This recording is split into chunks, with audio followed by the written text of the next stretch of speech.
And now to the harrowing journey of a Costa Mesa couple whose daughter was born in Ukraine days ago after the invasion. They drove for hours, then walked for miles to get to the border, only to have the husband temporarily turned away.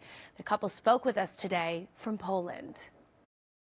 On February 24th, while we were still in the hospital, I woke up around 6 a.m. and I heard I heard explosions.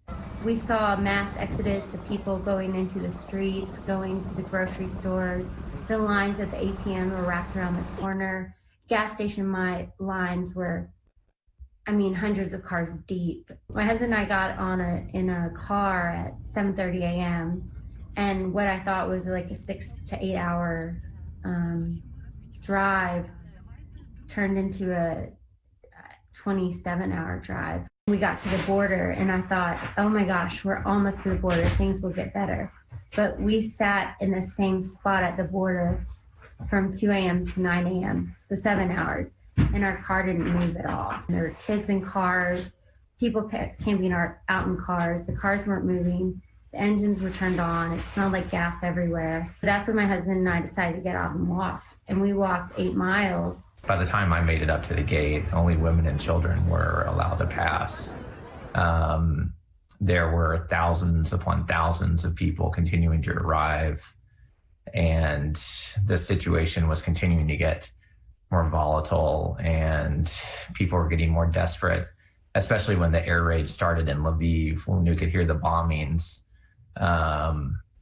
happening just within earshot. That really drove up the amount of despair and sense of urgency to try to escape the border. We're overwhelmed that we're in a position of safety now. There's also a sense of guilt for being able to escape and knowing that we're gonna be okay. We've got our home and our daughter to go back to. While so many others we know are still struggling to escape or have nowhere else to go, and they want to live free, and they do not want this war.